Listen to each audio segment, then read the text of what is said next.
If you ignore your relationship and they get very out of shape, it's hard to do things. I just say consciously take time to connect. Build it as just a core fundamental. When someone comes to mind, just ping them. If you had to describe building an amazing relationship in just 3 words, what would those words be? Connect initially, provide value, and then follow up. Connecting with people really only works well when you're looking out for other people. Why is connection important for an individual? Why does my heart ache for good connections? The why is kind of wired back into our evolution. The only way you were safe is if you're in a tribe, and to be part of a tribe, you need to provide value to that tribe.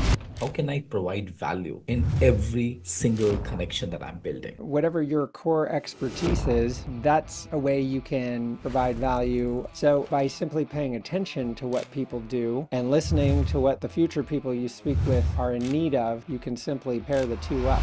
What, according to you, are the common mistakes people make that don't support them in building genuine, lasting relationship? If every time you contact them, you're trying to get a favor, they're not going to answer. People are interested in what's interesting to them. What do you think is the relevance and the importance of building genuine connections for CXO level people? When you're working on big projects, you have initiatives, decisions to make, you want to get a specific project going, it's every bit as relevant in that environment because A, those can be even more political, so you might as well have more allies, and the way you get those allies is building relationships and providing value there too. What do you think is the most important relationship the person has, if not worked on, might create ever? Delve into the world of psychology, it would be the relationship with themselves. You will bring your best to other people when you've taken care of yourself. So if you care about your goals, which everyone does or should, the fastest way to achieve them is through relationships. Hey Charles, such a pleasure having you here. How have you been today? Doing great, doing great. Took my daughter to school, did a workout with my brother who lives 3 houses down, and made it here right on time. Thank you so much. Thank you so much. Charles, you are a super connector. Today's conversation, we are going to dwell deeper into this conversation that what makes you a super connector. When did you realize that connections are important? Sure. So let's see. Grew up when I was young in Canada, around second grade, moved to California. Lived in Central Cal, Southern Cal, lived in England for a year, and finished college in Northern California. Got a job straight out of school for a tech company, a billion-dollar software company. I was actually there for 15 years, ended up Wow. being a director at a billion-dollar software company, and I left to get a taste of the entrepreneurial freedom that I read about in books. And being new to the online space, I had no list or connections, so just brand new to entrepreneurship. And I started going to a lot of events and connecting with people online, and quickly found my new peer group of entrepreneurs already had my ideal clients in their communities. Hmm. Even from I went to two back-to-back events, and from the second event I went to, I realized the power of connections. I had friends growing up and at work and so forth, but I never actively developed my network. Hmm. But at that second event that I ever went to, which was like a 12-person mastermind, um, I'm sitting across the table from a guy who got like 90,000 views of his blog every month, and another gentleman um, who was sitting to the right of me who would curate these groups of people in New York, and he knew all these people, and I was just like baffled how someone could know all of these folks. And here I am with a brand new product at the time and Hmm. no connections, no audience, like truly starting from scratch. Hmm. And I was like, why don't I go make friends with the person who has a following of 90,000 people? Why not go make friends with the guy who already has a strong network? And Hmm. it just clicked like that fast. I need Hmm. to develop my network. Hmm. And so I consciously started focusing on that and started connecting with people in person, online, and Then started setting up presentations to other people's audiences, delivering a high value training and offering my course, Mm. and started growing my email list quickly, making sales, making a positive impact. So I thought, since this is working, what if I take my IT and systems background to simplify and systematize the entire joint venture process, which I did. And eventually people wondered how I book 2 to 6 joint venture promotions per week for my Wow. offers to other people's communities. And I was at Wow. a mastermind in Aspen, and my phone's blowing up with texts and messenger messages, people knocking on the room door going, how do you line up so many of these deals? So Mm. I decided to put together my first high ticket event called Pure JV. And Mm. that's the market I've been serving ever since, at this point, through a consulting offer. And it walks companies through the steps to get these things in place. So Mm. that starts with having a unique joint venture strategy, then identifying who your ideal partners are, Mm. um, ideal communities, stages, referral partners, how to connect to those partners through warm channels so there's no Mm. cold outreach, how to guide the conversations to land the deals Mm. frequently on the first call, operationally, how to execute those deals, along with turning each one into 2 or 3 more. At this Mm. point, I've had 11 clients who've added 1.25 to 8 million in additional revenue. Wow. 4 clients on stage with Tony Robbins so far this Mm. year. One whose media company just got them booked on Joe Rogan. I'm working with Dr. Cialdini to scale the Cialdini Institute. And yeah, it's basically a framework of who already has your ideal clients, how do we systematically get in front of them? So, Charles, you are doing work at a very different level. You know, let's start some very basics of relationship. If you had to describe building an amazing relationship in just 3 words, what would those words be? And why do they encapsulate the essence of impactful connections for you? Yeah, I'd say connect initially.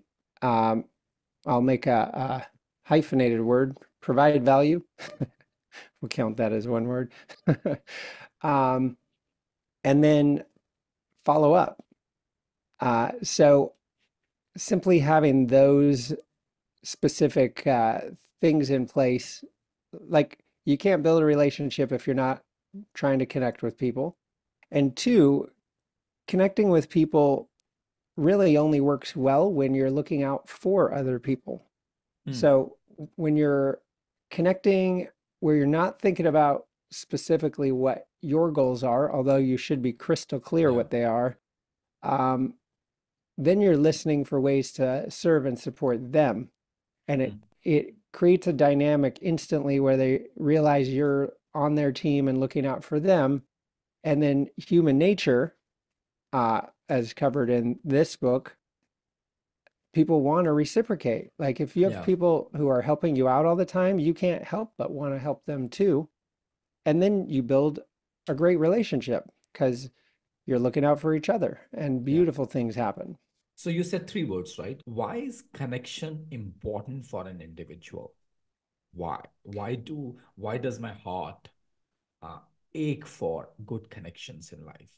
That's one. Second, how can I actively develop good, genuine network for myself? Why and how? Well, the why is kind of wired back into our evolution. The only way you were safe is if you're in a tribe. And to be part of a tribe, you need to provide value to that tribe.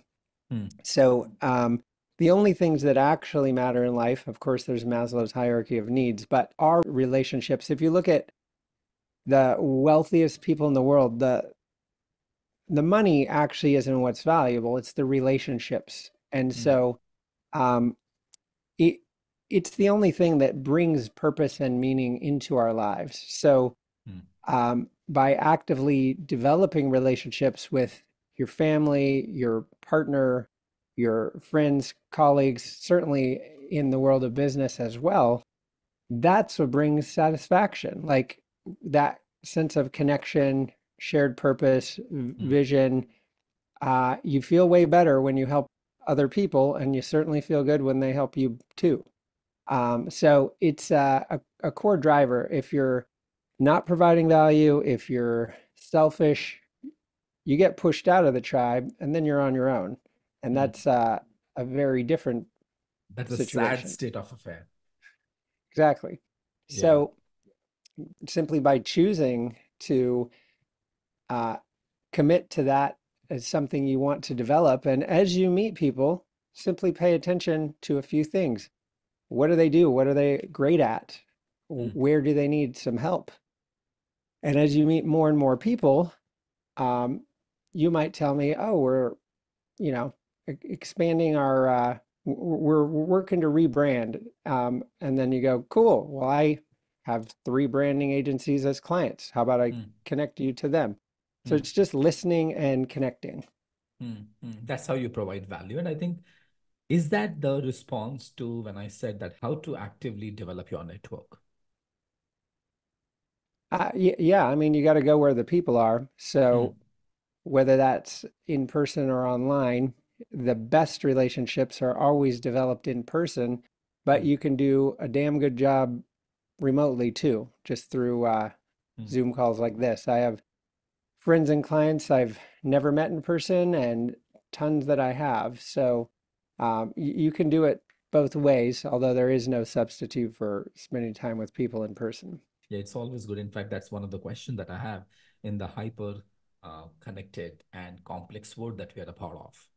The value of face-to-face meetings are diminishing. I will not say diminishing, but it's coming down because people say, let's have a Zoom call rather than having a one-on-one face-to-face conversation. Where is this concept of connection, building genuine connections? Where is that graph going?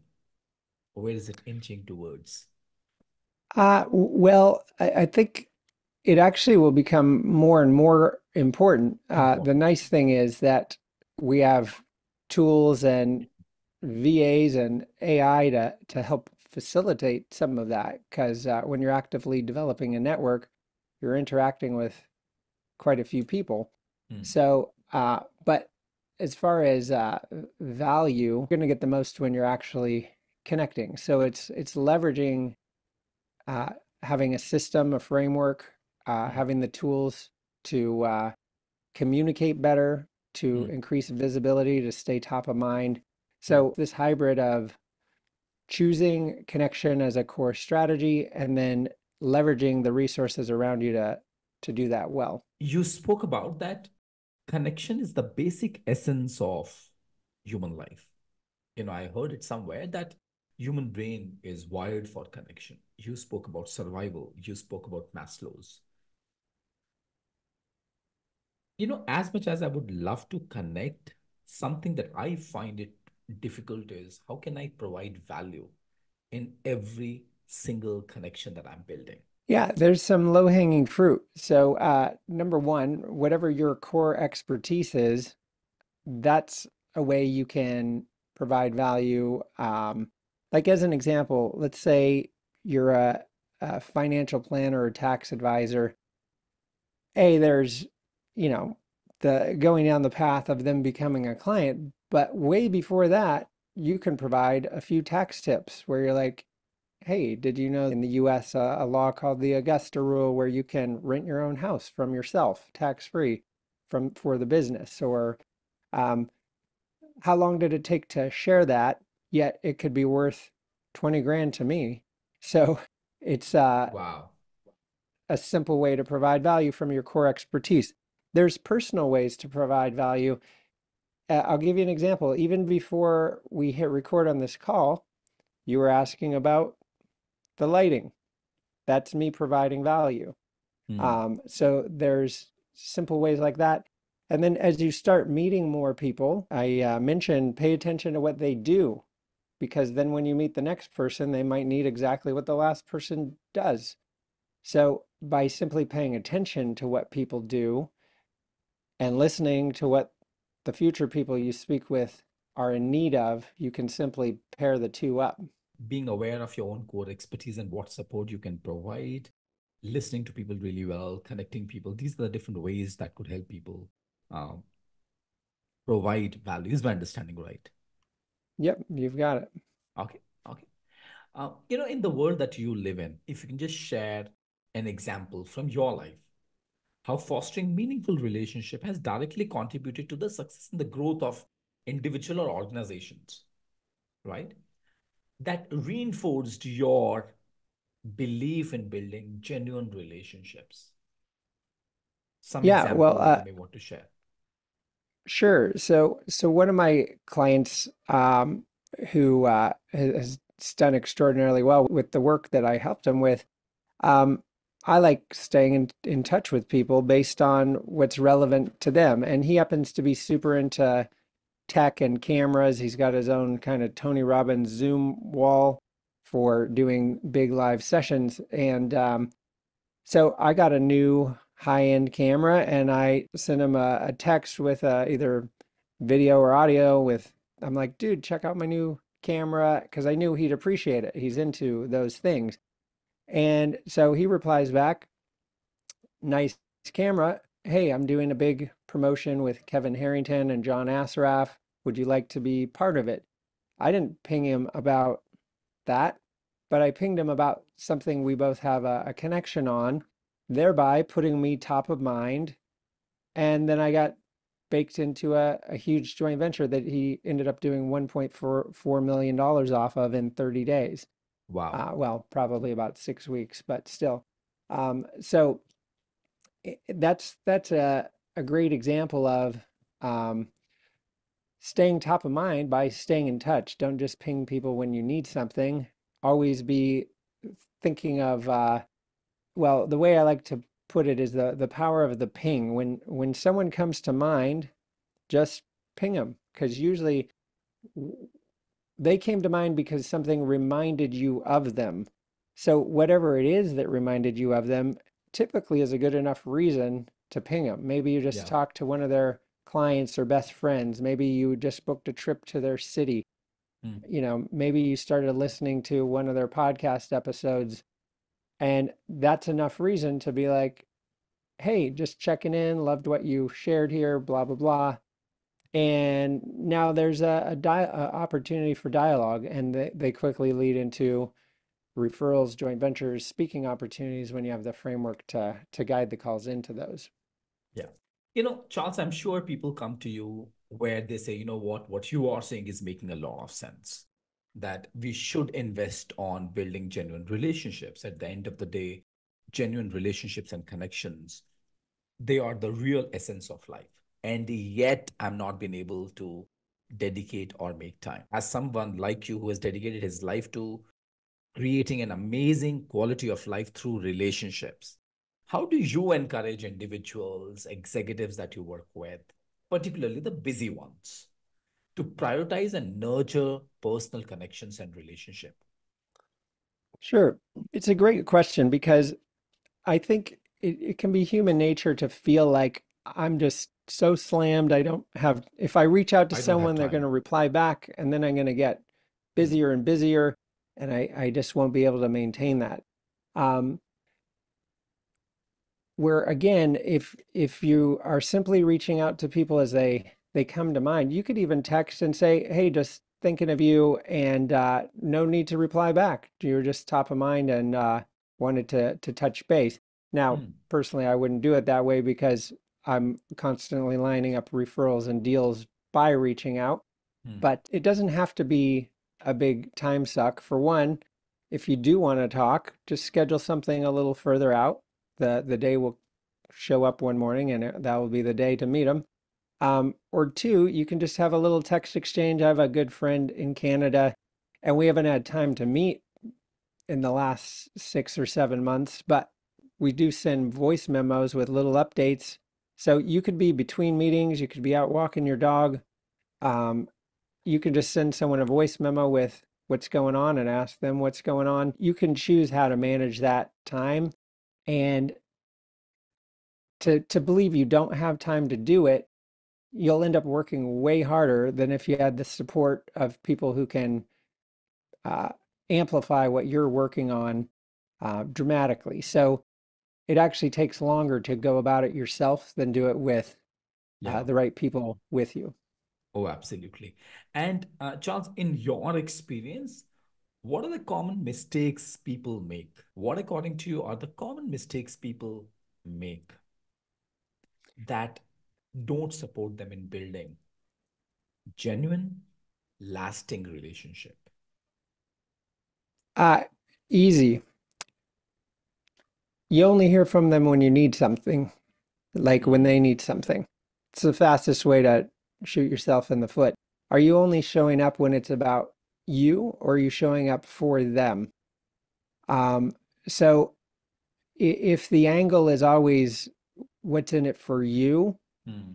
it it it's just not a pleasant thing. When you're looking out for other people, they pick up on the first ring. Hmm. Um, if every time you contact them, you're trying to get a favor, they're not going to answer. Yeah. So by being, I'll say selfish, but in reality, it's just human nature. People are interested in what's interesting to them. Hmm. Yet, to be great at relationship building, you need to flip it and look at what's interesting or important to the person you're interacting with, Hmm. and that changes everything Yeah. very Yeah. quickly. Yeah. Huh.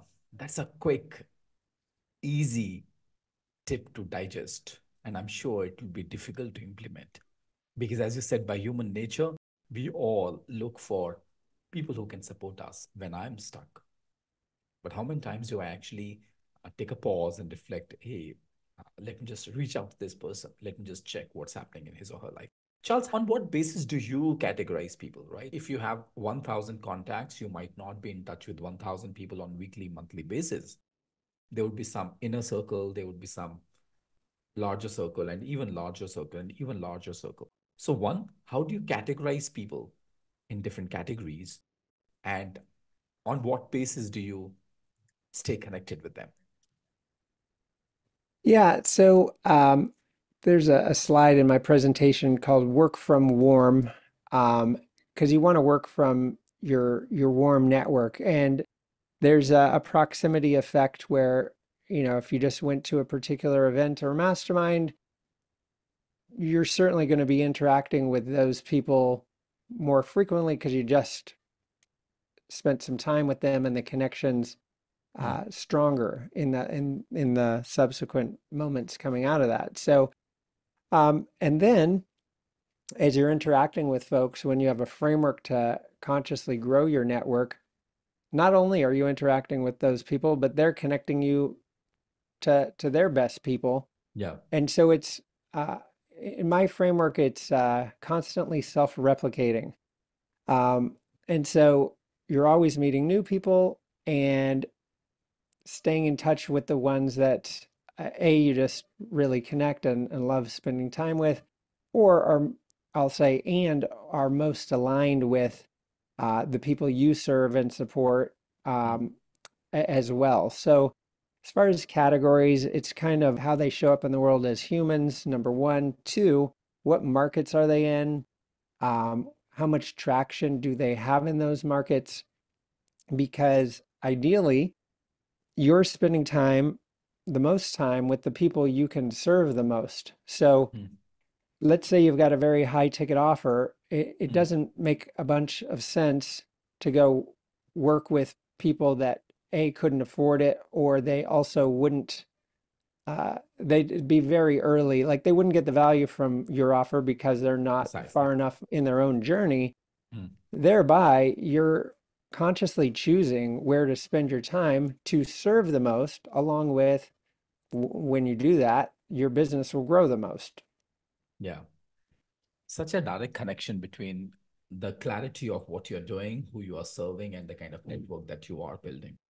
Now, Charles, what I'm listening is most of the concept that you've been talking about is would serve an entrepreneur or a solopreneur. There's a large part of our audience who are operating in organizations, who are CXOs and CXOs minus one. What do you think is the relevance and the importance of building genuine connections for CXO level people, people who are sitting at the C suite level or C suite minus one? So I came up in those environments and worked in them for 15 years. And although I wasn't nearly as systematic and great at connecting as I am today.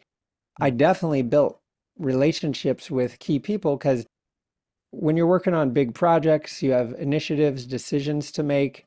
You want to get a specific project going. Um, there's an enormous difference doing that when you have inroads with the people around you versus if mm, you don't. Financial support, team support, kind of people backing what you're doing.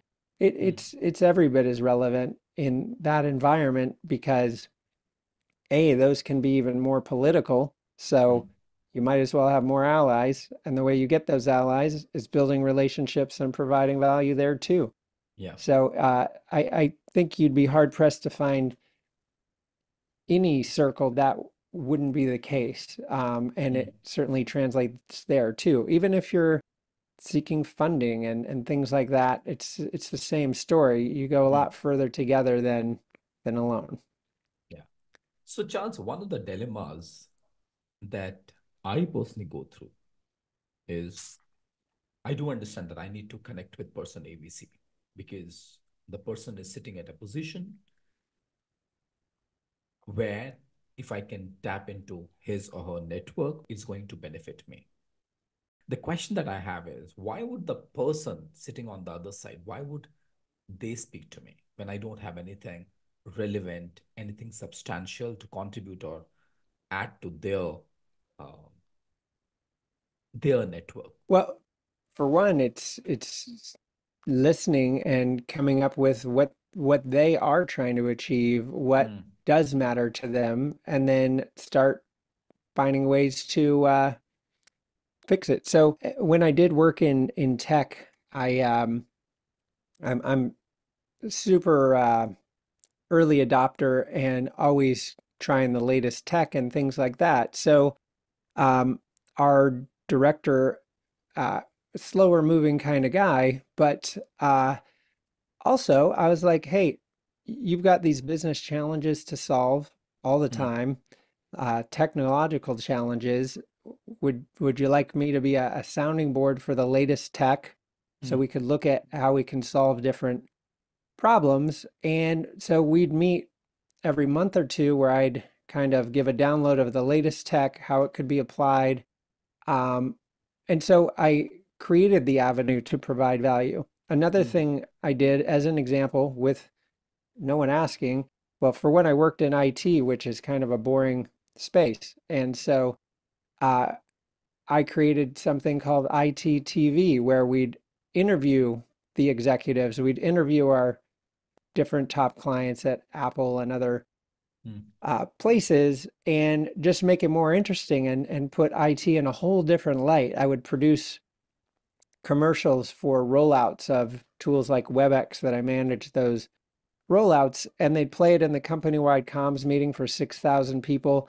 And now all of a sudden, IT was fun and cool and wow. forward-facing, so it helped with the whole image of the department. And so it's seeing needs and then filling those needs. And even that, to pull that off, I needed the support of my manager, who happened to be a forward-thinking guy, and we went for it. And it Mm, worked out great to where all the other departments wanted me to produce videos for them.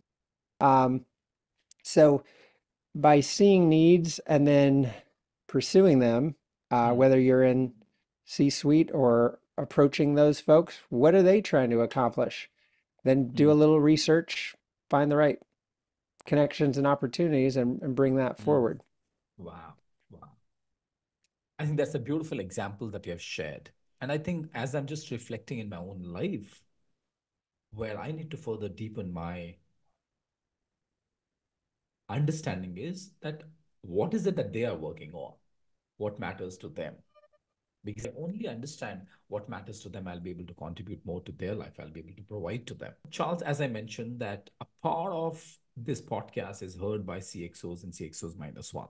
Now, just imagine that you had the power to instantly plant one seed of wisdom in the mind of every CXO leader across the globe. What profound insight or lesson would you choose to impart? And how do you envision it shaping the future landscape of The business relationship and personal growth. I just say consciously take time to connect. Hmm. Build it as a just a core fundamental. It's you could kind of equate it to working out.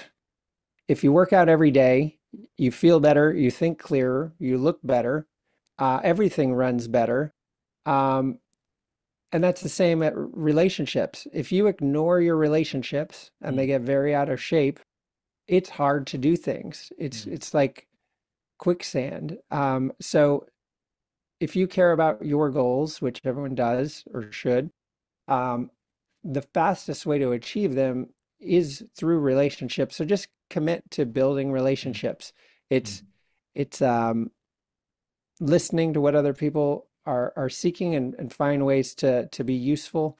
And that mentality comes around in spades. Like it's amplified back to you. I personally believe that we don't have relationship with ourselves or with other people. We have got relationship with money, we have got relationship with time, we have got relationship with power, we have got our relationship with the world, right? It reminds me of J. Krishnamurti's quote. He said, action has meaning only in relationship. I just loved it when he said that action has meaning only in relationship, and without understanding relationship, action on any level will only breed conflict. The understanding of relationship is infinitely more important than the search for any plan of action. Charles, in your experience of being a connector, and you don't connect to individuals, you have the superpower of connecting two tribes together. You have the superpower of connecting two networks together. What do you think is the most important relationship the person has, if not worked on, might create havoc in their life? Delve into the world of psychology, it would be the relationship with themselves. Hmm. Um, do you trust yourself? Hmm. Do you take care of yourself? It's like when you're on any flight you've ever been on, they tell you to put your own oxygen mask on first. Hmm. Hmm. So, a lot of people, you probably think, they're so busy taking care of others that they are the last Hmm. one that they take care of. Hmm. And in reality, it needs to be flipped because you will bring your best to other people when you've taken care of yourself. Hmm. And that's getting enough sleep, working out every day, eating right, these fundamentals that when you do, you show up better at work, you show up better for your Hmm. spouse and kids. So the relationship with yourself, number one. Hmm. And then two, I'd say we work hard for our families, and we do. But if we're misplacing our time and focus, so the family's actually kind of ignored other than you paying the bills, then that's a failure. The next is being there for your kids and your spouse, Hmm. and then comes professional responsibilities. Now, in reality, there's an ebb and flow to things. Like I just came off a six event in 5 weeks speaking and mastermind tour, but when I'm home, we're doing deep, fun things together. We're spending Hmm. core time together. So you engineer the balance, and it does ebb and flow. It's not always going to be the same or perfect, but Hmm. it's back to seeing what other people's needs are. Like my wife took my daughter to a concert in San Francisco last night, and they got in pretty late. So I offered to uh, take the kids to school so she could sleep in. Like Hmm. I have plenty to do, but her whole day will go better. And, when you're looking out for other people, it's just human nature. They're looking out for you. Yeah, yeah. Charles, when people are blind to this, when their relationship with themselves is not that great, it's very easy for an individual to start to blame the world. In those That's true. cases, how can we, if we can, or if we should even, assist those people to build awareness that, hey, you know what? This is the moment when you need to work on your relationship with yourself. Or is it our responsibility at all? Well, I suppose it would be if you're close enough to someone that they would actually be open to hearing that. Mm, But I think it is important if you are in proximity and you do share enough of a connection, because if you mm, just bring it up and they're not uh, connected to you, mm. they'll take that as criticism when you're Yeah. just trying to help them uh, Mm. think it through differently. It's personal responsibility. It's like blaming other people isn't going to work out. It's the Um, easiest thing to do, and yet it's not going to deliver it is result. easy to do, but it also doesn't get any results. So it's exercise in futility. You'll spend a bunch of effort being upset, yet nothing will be improved. So I like guiding people to take that energy that they would spend complaining or pointing the finger and just put the same energy into solving the problem. And way better things end up happening. Yeah. Charles, we spoke about your connection with yourself, your relationship with yourself, and of course, the first half, we spoke about connection with others. People know about that. There are books written on that. Warren Buffett talks about that one of the best books and one of the best programs that he has gone through is How to Win Friends and Influence People. That he has invested a lot of time, money, energy on building his abilities to build genuine connections. People know that. And yet, most of us fail in investing there. Why? It might feel like that feeling like, hey, if I start spending time here, I'm not going to be getting this other work done, or I'm not going to accomplish other things because I'm investing time in these other places. So Mm, I think you can just start small, like connecting with one or two people, maybe a week, and then start doing that every day. And for me, it was a conscious decision to ramp that up across the board. In mm, fact, when I created my first product, which was a productivity course, it wasn't even finished. It wasn't sellable. mm, Yet I chose to start spending half my time connecting with people mm, because I could have not developed those relationships, finished creating the product, but then I would literally have no one to share it with because I hadn't built the relationship. So I chose to spend 50% of the time developing the product, 50% of the time developing relationships. And by the time it was done, I had a whole runway of people who were ready to promote it. mm. And Charles, in all this genuine investment that you have made in your life in building connections, right? Possible to share an example where now you know that the other person took you for granted. Oh, it's pretty easy. If you're providing value to others, which you should by default, Mm, but every interaction is all about them and nothing ever comes back, that's a clue. That's not going to change. mm, So, not that you're keeping score or track, but you get a sense when you're on a call, are they going, hey, who would be a good connection for you? What do you need? If mm, you never hear that on a call, then it's a one-way street. It's like having one of those friends that you put in all the effort and none comes back. mm. Not worth your time. Yeah, not worth your time. I think that is what we need to ponder on. One, that what kind of value am I delivering in the relationship? And how much am I willing to stretch myself? And where do I need to cut the cord? Yeah, that's true. And keep in mind, when you provide value to others, it, in general, this might be different if someone's very early in their journey, but you don't want to provide value to others in a way that's a huge time commitment for you. Mm, mm, It should be something relatively fast and easy for you that's also very valuable to them. yeah. So it's not like, hey, let's make friends and I'll do weeks of free work for you. It's Mm, nothing like that. Although, like when you're early on, I connected with Yannick Silver by offering to do a personalized free training for him. mm, And very quickly into the conversation, it evolved into a whole higher level thing. But think of introductions as a very fast way to provide value. It takes 1 to 5 minutes to send an intro, or Mm. you see something they're doing and you're like, hey, there's a new prompt for ChatGPT that would do that in a tenth of the time. Here's what it is. Like something that's fast and simple, Yeah. and meaningful. Yeah. Something which is fast and meaningful and has a huge opportunity value for the other person. Charles, thank you so much. And any last piece of advice that you would like to offer to our CXOs, to our coaches, that might be beneficial for them and that does not take much of your time?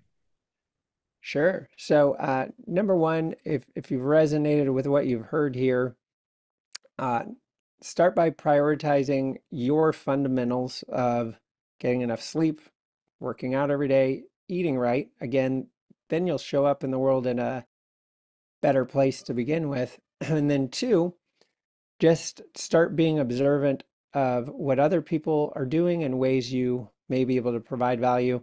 I'd also recommend being crystal clear on what are your winning outcomes, because as we're connecting and providing value, we're not doing it in a random way. We're specifically connecting with people that we can provide value to, but it's clear there's a bigger opportunity behind that, so that you're strategic about the relationship building as well.